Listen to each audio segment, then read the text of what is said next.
Hey, welcome back, Faithful Politics listeners and watchers. If you're watching on our YouTube channel, I am your political host, Will Wright, and your faithful host, Pastor Josh Bertram, is off doing stuff that God would want him to do. But this week we have with us Kiera Butler. She's a senior editor at Mother Jones, covers health science and education and misinformation online.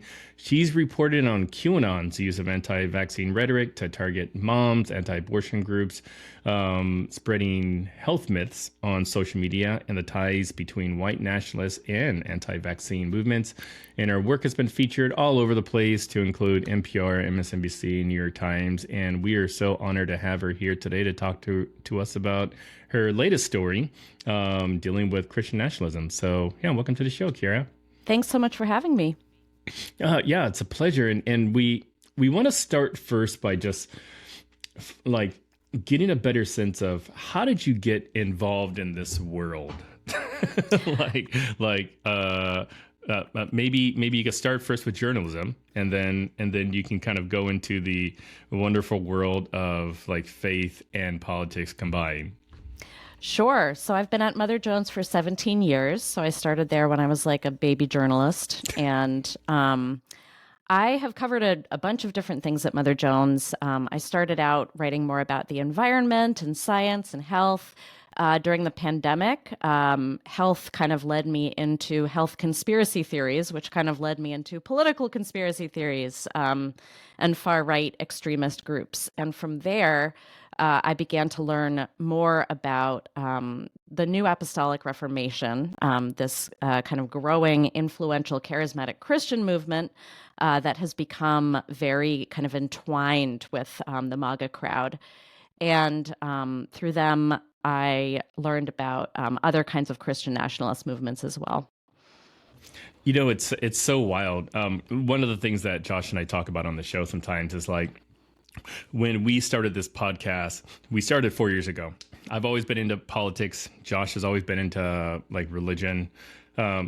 We named our show Faithful Politics somewhat like as ignorant, just people starting podcasts, not knowing that the ties were so close. and you know, as we started having guests on, they start talking about Christian nationalism and then the new Apostolic Reformation, and we're just like, what did we, you know, end up in? And it's been a wild journey, and like I envy you. I envy you for jumping into this. Definitely.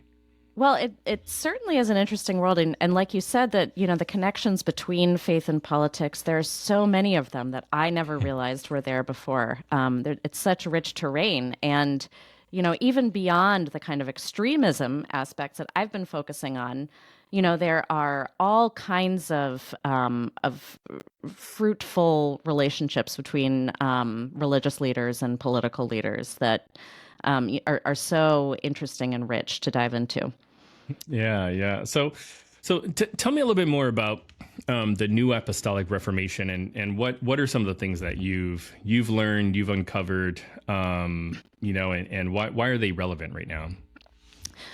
So I started hearing about the new Apostolic Reformation several years ago, right after the Stop the Steal campaign, after the 2020 election. As your listeners probably know, some of the key orchestrators of that movement were part of the New Apostolic Reformation. They were these folks who call themselves apostles and prophets. They, you know, say that God speaks to them in dreams, and where that movement was concerned, they actually began to say that Trump had been anointed by God, and that the election being stolen from him had been sort of an act against God in that way. So that was my introduction to the movement. And this year, as we have another election coming up, I wanted to see what this movement looked like on the ground. You know, we've kind of looked at what it looks like on the national political stage, but I wondered what it looked like, you know, in communities across the country. And so I traveled to Lancaster, Pennsylvania. This is kind of an NAR stronghold. There are some powerful apostles there, and there are some churches that kind of have outsized influence, I would say, in local politics there. And in addition to the politics aspect of it, the NAR folks are kind of woven into the fabric of society there. These are the folks who are running the food banks. These are the folks who are providing like housing assistance for needy folks there. These are also the folks who are going to public schools and doing baptisms. So it's almost impossible in a place like Lancaster County to separate out regular civic life from this NAR movement.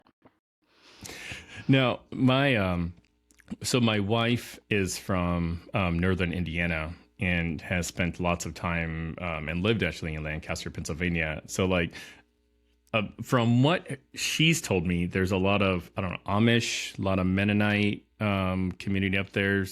And now you're telling me that there's like a pretty rich and dense NAR community up there as well.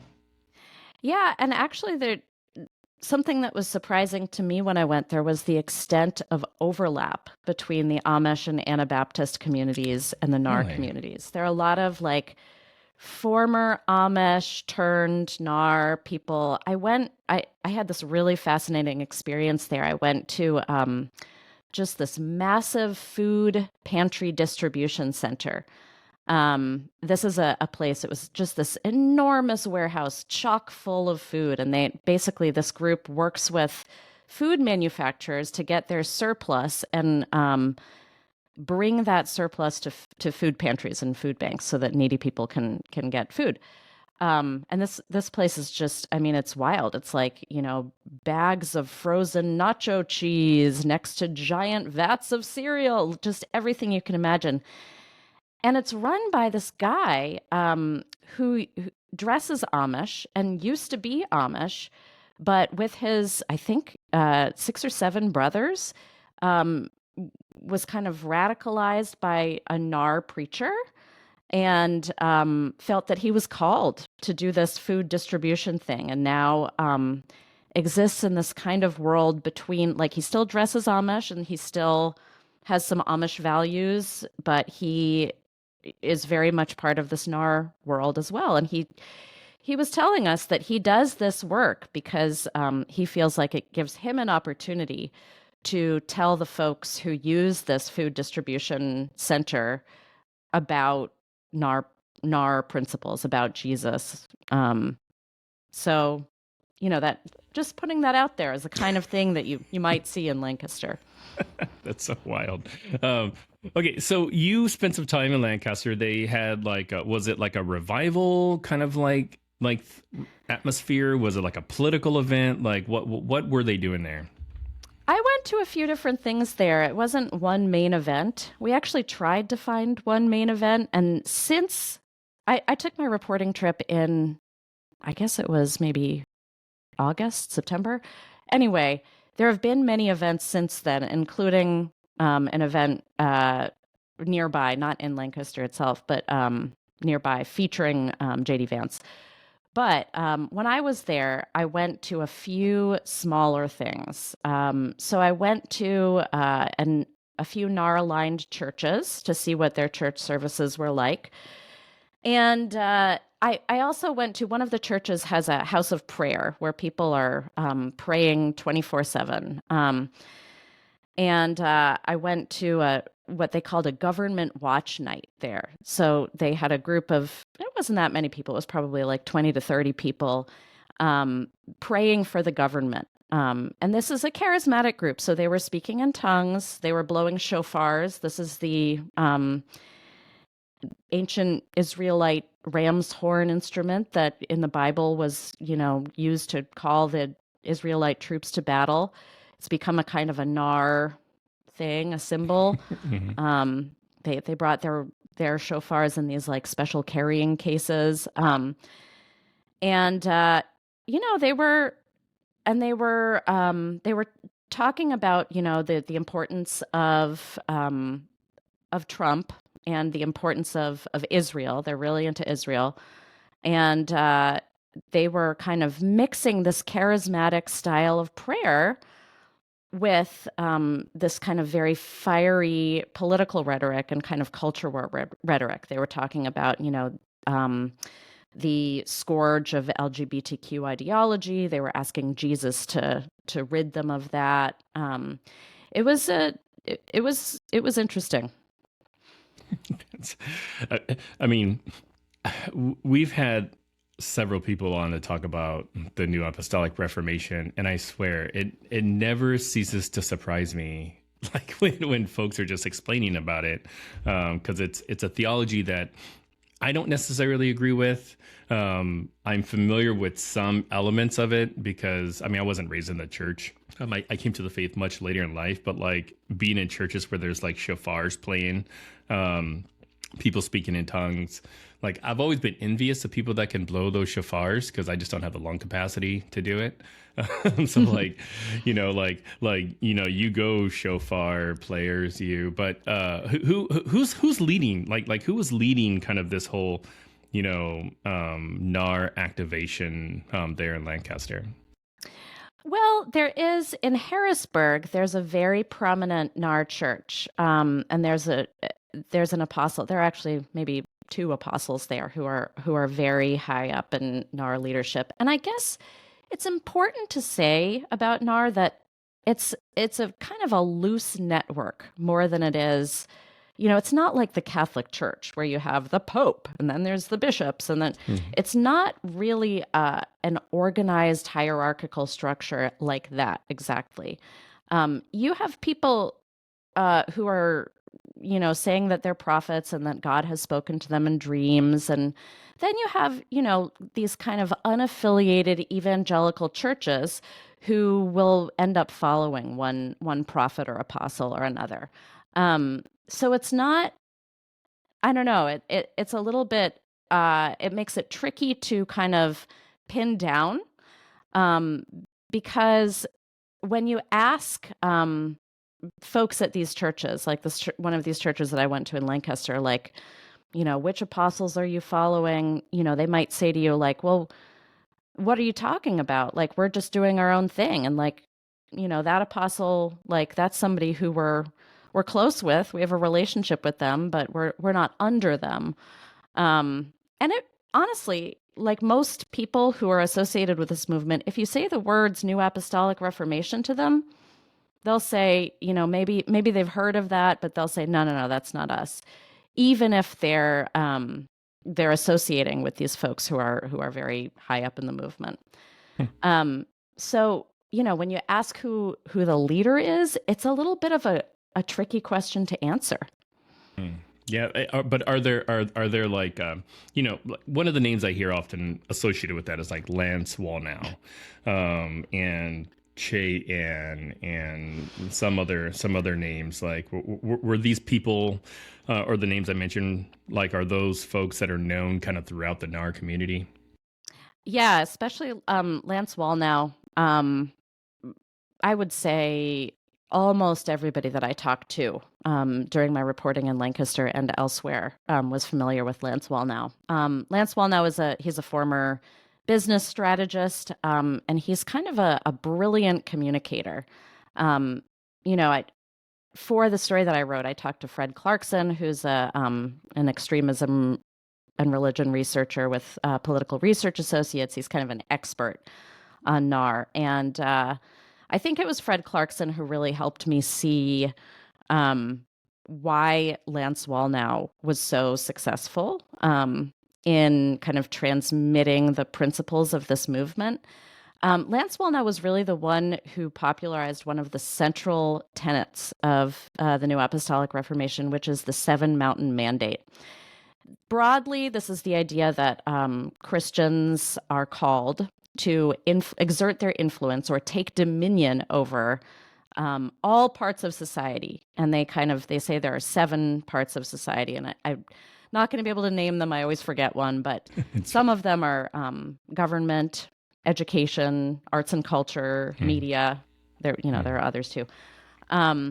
But Lance Wallnau, I think, his training as a business strategist, he really was able to take that idea of the seven mountains and make it very accessible to folks. It's a very useful metaphor. If you're trying to explain, if you're a pastor and you're trying to explain to your congregation about, the idea of Christian dominionism, breaking it up into these seven mountains that you conquer, it's a really powerful way to describe that. And I think that's one of the reasons that Lance Wallnau became so prominent in this movement. Yeah, and I'm wondering if, you mentioned earlier that some people may not necessarily realize that they are like a part of this new Apostolic Reformation. And that's just fascinating to me. So like when you explain to them, hey, these, people that subscribe to the New Apostolic Reformation believe the following, that we have to have dominion over these seven mountains, that Trump is like the King Cyrus resurrected, how do people respond? And if you haven't had those conversations with them, that's fine. I still would love to kind of get your impact about like your input. Yeah. So, one of the folks that I had a really fascinating conversation with was a pastor at another church in Lancaster. This is a church that has several of its members serve on school boards around there. They were involved in the campaign to elect Mastriano, who was a NAR guy who was running for office in Pennsylvania 2 years ago. And,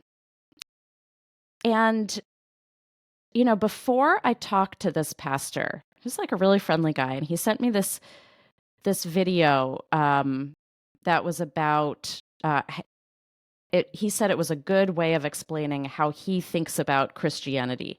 And it was a guy who used the metaphor of a mall food court, right? And, he was saying pastors can pick and choose from different food stalls in the mall food court of Christianity. And you might take a little from this and a little from that. And the folks who are saying that the New Apostolic Reformation is kind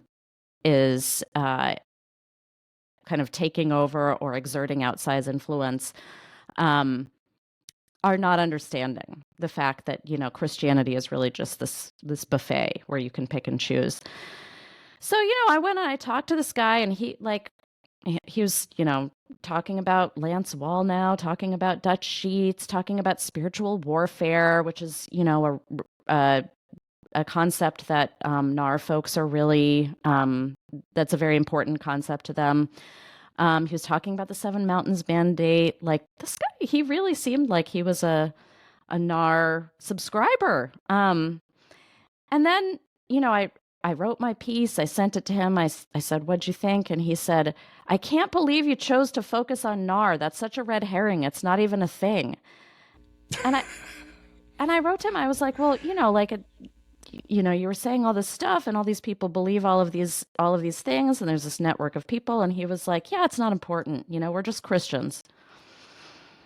So, there's a way that you can kind of, I don't know, explain it away as because it's so loose, because it's a network, and it's not really it's not a denomination. You can make yourself as close to it or as distant from it as you want, Yeah, that's really interesting. Folks like you, other journalists we've had on, folks, that we've read do tend to make the NAR kind of a huge issue. And for me, I think for good reason, especially if you bring in the January 6th stuff and then the Trump stuff and all that. It's almost like a political movement disguising itself as theology. in essence, where people are subscribing to it. They're like, yeah, it's just like, that's just kind of what we believe, like Christians believe in all kinds of weird stuff, like this is just another one of those things. So like how do you reconcile with, you know, um, people, with their deeply held beliefs that are sort of colored by a variety of different factors, and also just this lack of awareness that they are being used or being, included as a part of something much bigger than they even realize. I mean, some people call NAR network Christianity, and they kind of liken it to a pyramid scheme. I don't think it's a perfect comparison because it's not. I think that pyramid schemes are probably more more well organized and more Probably, hierarchical than NAR. But I think what you do see in both of these kinds of movements, pyramid schemes and NAR, is they offer people a kind of a sense of belonging, a sense that you are part of something, um, and even if you're not calling it NAR, the idea that you are called by God to engage in spiritual warfare and that Christians have a divine mission to take over all of society, including the government. And that, if you listen to these folks who say that God is speaking directly to them, that like feeling that sense of importance, I think really is a powerful thing. And in a way, it doesn't matter what you call that. Because for people who are involved in the movement, it's meaningful, no matter what label you give it, if that makes sense. It does, and I'm curious with the concentration there in Lancaster. Like, were you able to see any, direct, like results of their activism, like in the community?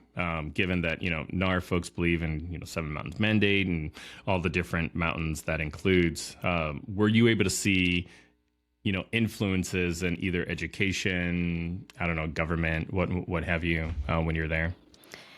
Yeah. So, one of the big ways that this movement has influenced government is through school boards. And that is certainly the case in Lancaster. I mentioned that one church that has a lot of representation in local school boards. And there are also a few other NAR aligned churches that have school board members as well.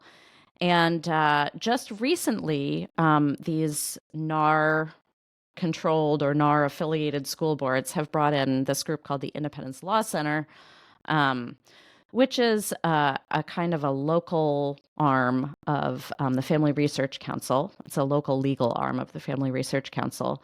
And the reason that they've brought in this group is to introduce rules in the local school districts against trans athletes participating in women's sports. And so, I think it's something like a quarter of the school districts in Lancaster have this happening right now. And to me, that is one of the most kind of salient concrete examples of how this religious movement actually is influencing politics. The other thing that I will say, though, is that, like I was saying about this formerly Amish, now NAR guy who runs the food distribution center, he told us very transparently. He was like, and when I say us, I went with a reporter from Reveal, the radio show, and we have also done a Reveal episode, which is out now, about this. So it was the two of us talking to this guy, and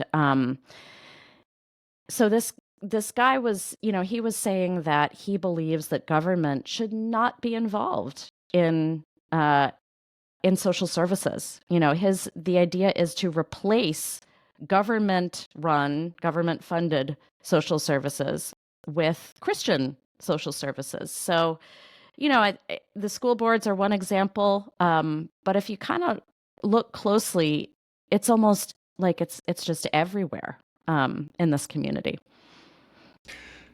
Wow, that's so crazy. You didn't happen to mention to him that the Black Panthers actually used to provide like school breakfasts to communities to them, did you?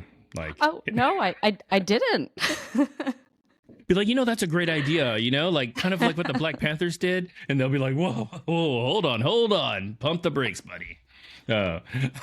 Maybe for a follow-up interview with him, Yeah, I'll mention that. that's right. That's right.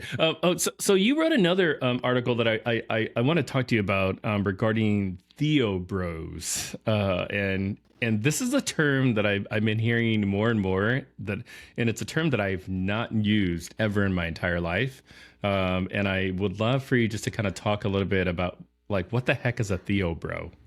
So I can't claim that term as my own. It was actually an academic that I talked to, like a person who studies religious extremism in an academic capacity, used that term. And when I was interviewing her, and I was like, wow, that's really good. It seemed to encapsulate this movement because, basically this is a movement of bros.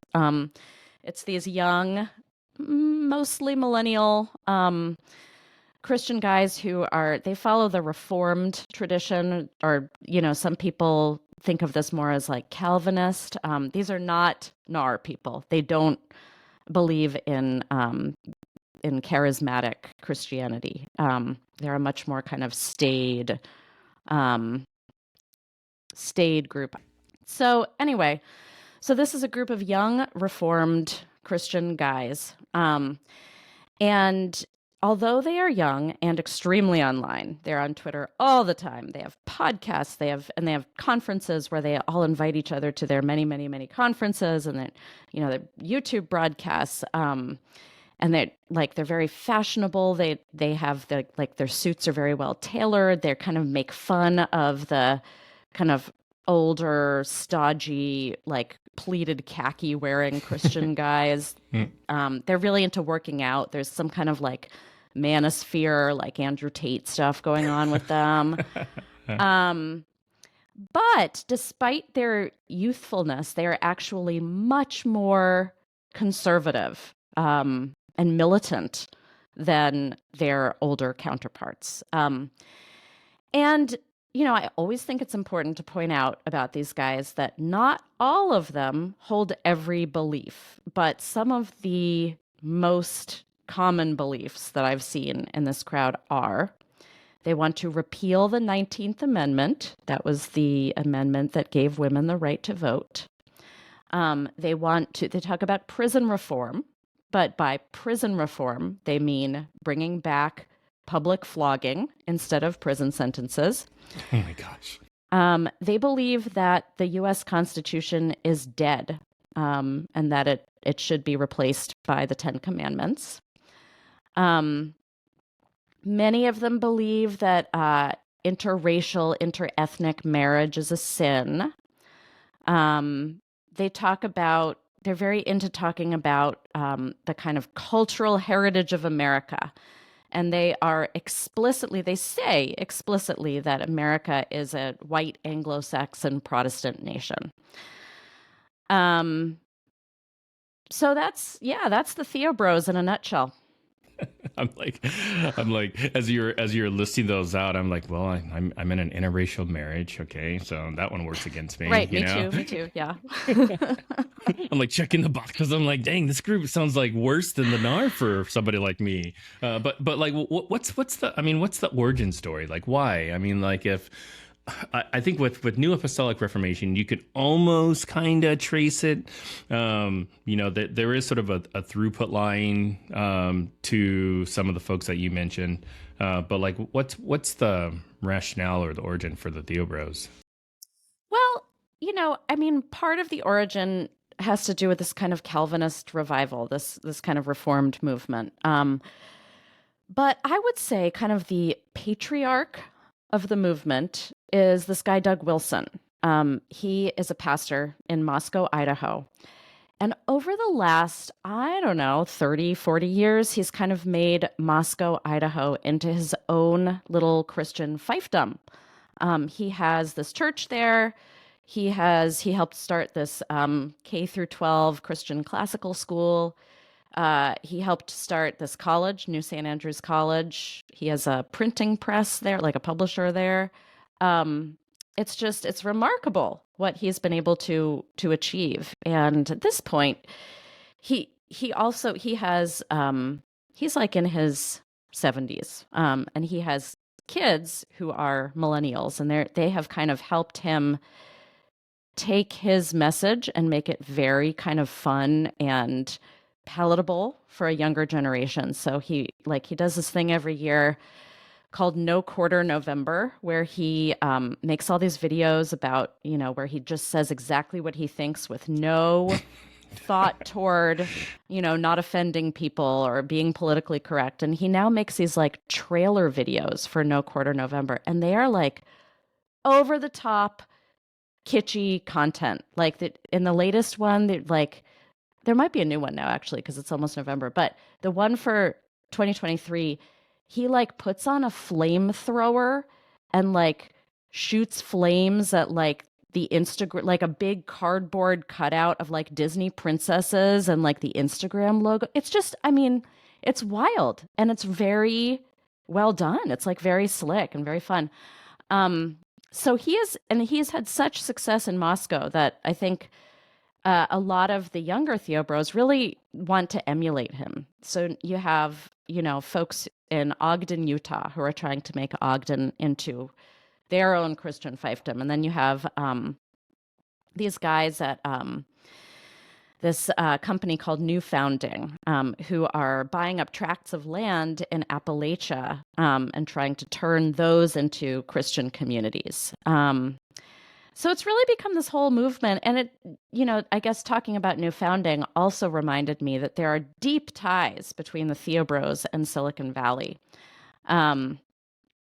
There are so a number of, Silicon Valley and the Republican Party, but basically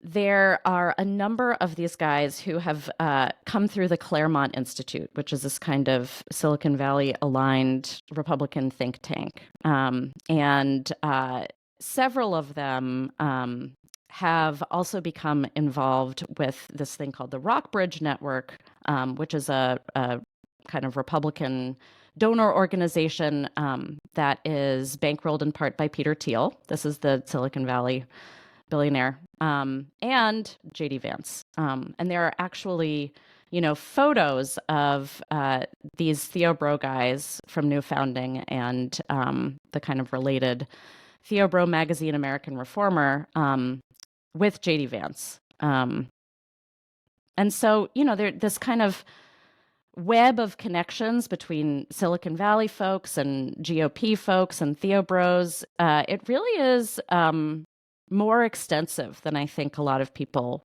realize. I'm really glad you mentioned the flamethrower thing because I was on Doug Wilson's website the other day. I was actually trying to find contact information because I wanted to invite him on the show. And there was a shop where they sold like a flamethrower. And I was like, this is an odd thing to have on a website. I mean, it was sold out, but I'm like, this is an odd thing. Like, why would you've got like books, like all kinds of books, and then like a flamethrower. And I'm like, okay, weird. But now that makes total sense. But now you get it. Yeah. I mean, the merch, the Theo Bros merch it is really something. There's another Theo Bro who, with his wife, I guess, they sell like mugs and aprons that say "Feed the Patriarchy," and they're very into, like, non-ironically into the idea of the patriarchy.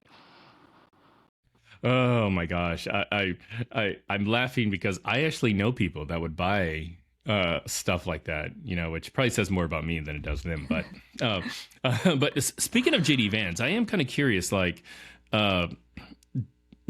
do you get the sense that JD Vance's rise and his selection as Trump's running mate is intentional to kind of target these folks, or is his connection to the Theo Bros sort of happen after he was chosen as their running mate? That's a really good question. I don't think it happened afterwards. You know, J.D. Vance spoke at the National Conservatism Conference this past summer, and National Conservatism is a movement that he's been involved in for a while. And it's also a movement that the Theo Bros have been involved in. Doug Wilson spoke at this conference as well. So you had J.D. Vance on the stage, you had Doug Wilson on the stage.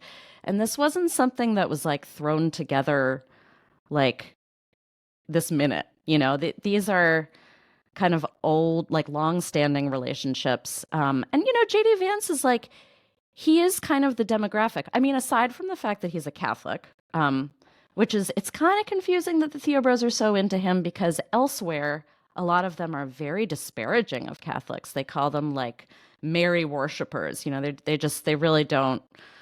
They're not into Catholics, but for some reason they think J.D. Vance is okay.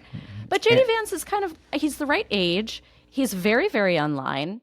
And he is, now he's very, very Christian. So it kind of makes sense. I don't know. But but he has an Indian wife. I mean, like, are they just like, see no evil kind of thing? It kind of depends who you talk to and what moment you catch them at about this. Like, when I interviewed Stephen Wolfe, who is a Theo Bro who wrote the book, The Case for Christian Nationalism, that kind of made a splash a few years ago,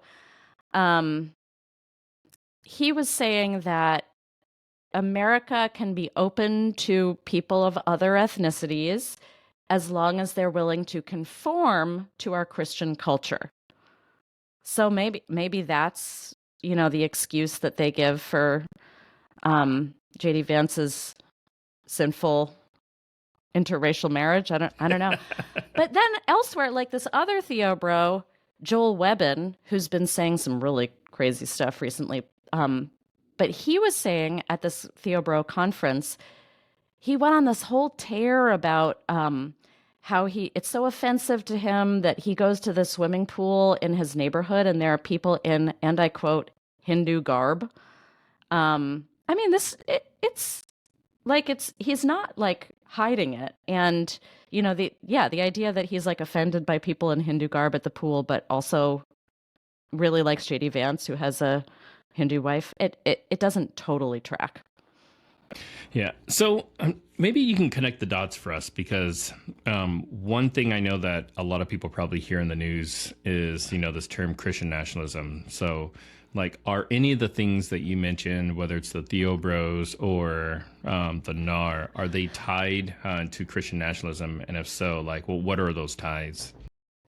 Yeah, I think that these are two different flavors of Christian nationalism, right? You have the NAR folks with their Seven Mountains mandate. And then you have the Theo Bros who believe that, America, their belief is that America should be ruled by a Christian prince, I think is how they put it. They would like to see a Christian prince rule America. They're two different flavors of Christian nationalism. The NAR movement it's actually pretty diverse. There are female prophets, female apostles. There are prominent Black apostles. In fact, a lot of the really high up apostles are in Africa. It's a global movement. The Theo Bros is a little bit more of a provincial movement. These are American guys. And they are, they have a very specific idea of what God wants for America. I got to ask you, and feel free if you don't feel comfortable answering this, but about your faith background, if any, because the reason I'm curious is because we've spoken to, a number of folks who look at this space. Whether it's New Apostolic Reformation, Christian nationalism, and I do think that there's a difference between those that study this stuff that have a faith background and those that don't, because I think they come at it from like I think two different angles, but essentially reach the same conclusion. So I'd be curious to see, how has your faith background, if any, like affected your reporting kind of on these issues? That's a really interesting question. I was not raised religious. I am culturally Jewish. My mom's Jewish, but even as far back as my grandparents, like nobody was like going to synagogue, like secular Jews through and through. Um, so I very much admit that I come to this religion reporting from a secular perspective.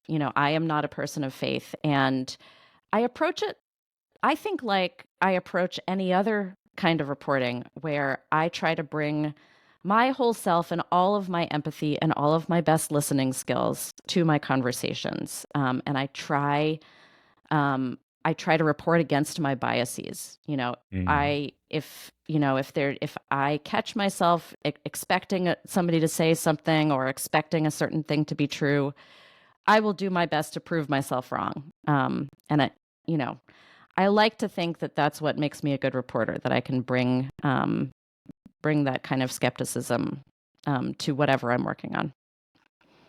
Do when you speak to congregants or other believers, number one, do they try to pass you tracts? And then two, like are you finding yourself having to ask for explanations for some like normal Christianese type of language? Yes and yes. They pass me tracts and they pray over me. I've had a bunch of folks say, "Can I pray over you?" And I'm like, "Oh, okay, sure, that couldn't hurt, right?"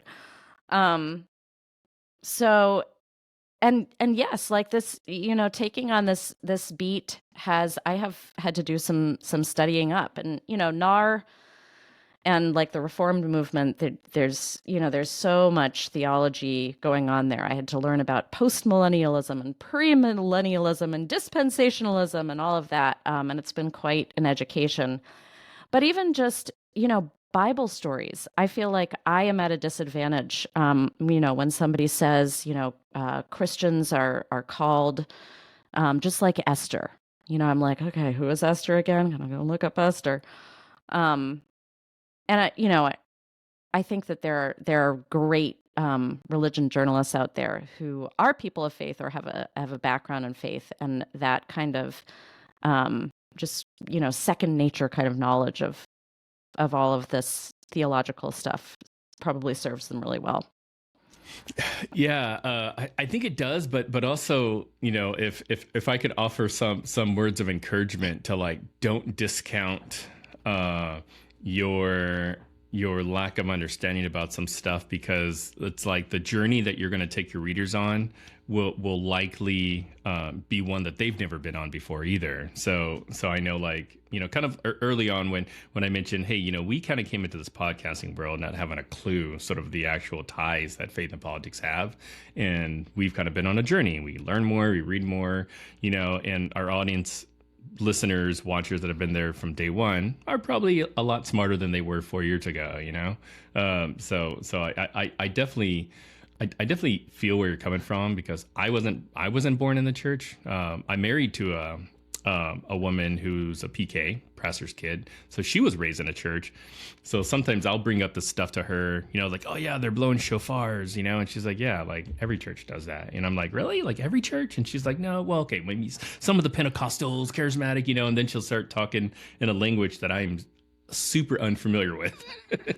I'm like, you're gonna need to pump the brakes, because I have no idea what you just said. So yeah, I just think that it's really neat to talk to people that weren't raised in the church covering the space, because you're actually doing a bigger service than you probably think you are.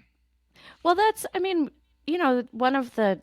one of the things that editors hate is jargon, right? So like when you write your stories, and no matter what you're writing about, like when I was writing about COVID and I would write about like antibodies and stuff, like the average person just, maybe now we all know about, now we're all virologists, but That's true. I don't know, like just, being able to ask very basic questions, like you were saying, can sometimes be a journalistic advantage. So with this upcoming election, what impact do you think, either the Theo Bros or, the NAR folks are going to have on this election? And, and where do you think we would see that impact more than other places? Um, I think it's hard to read the tea leaves. But on the other hand, you have J.D. Vance appearing with Lance Wallnau. This is a prominent NAR guy again. You have, a Trump rally in Lancaster coming up. You have, I just found out about, I'm in Georgia, and some of the NAR pastors are going to do an event with Trump next Monday. I'm trying to go to that. So I don't think it's possible to overstate the influence that these folks have. And it's kind of it works both ways, right? Like, you see NAR pastors like Paula White influencing Trump in his, like, during his presidency. Like, these folks were surrounding Trump, and they, I think one probably good example, like a concrete example of how they influenced him, was the moving the embassy in Israel from to Jerusalem, which was something that had been important to these NAR folks because of what they believed about biblical prophecies in Israel, and he did it. And at the same time, you have these pastors who are influencing politicians at very high national levels. And then you also have these folks who are in their broadcasts and to their congregations talking about their belief that Trump was anointed by God. So you have a kind of a bottom up and a top down way that they're influencing politics. Wow. So you mentioned that your next step is to get to Georgia to look at what's happening down there. I guess what are some other stories that you're looking at, connections you're trying to make, if there are connections, and people that you're hoping to kind of speak to kind of further your understanding? Well, you caught me on a day when I'm like deep in the midst of working on a draft of a story about Christian Zionism. I went to an event, not this past Saturday, but the Saturday before, on Yom Kippur. That's the Jewish Day of Atonement. It took place on the National Mall in Washington, D.C. It was organized by a NAR guy named Lou Engel. It's called the Million Women March rally. I can't remember, but there were not a million women there, or a million people. There were estimates range from like 40,000 to maybe 60,000, which is like not nothing. It's not a million, but it's also not nothing. And a big theme of the day was Israel and the kind of post October 7th need for America and for Christians in particular to stand for Israel, and the kind of equating Trump with this Cyrus, biblical figure Cyrus, who's going to save Israel. And then so that's something that I'm working on. I'm writing about that, and then the election it's very soon. And I'm in Georgia. I live in Georgia, and I am probably going to be doing a lot of Georgia-based reporting, probably around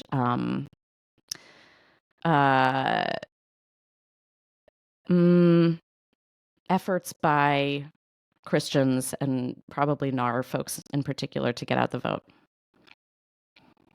Wow. Well, we are going to put links to both of the stories about the Theo Bros and the New Apostolic Reformation in our show notes. So we are definitely encouraging everybody to check those out. And if your story that you were just talking about comes up before this episode posts, we'll make sure we put that in the show notes too. But thanks so much for stopping by, Kiera. It's been a pleasure. Thanks so much for having me. And and to our audience, listeners, as always, make sure you keep your conversations not right or left, but up, and we will see you next time. Take care. Bye.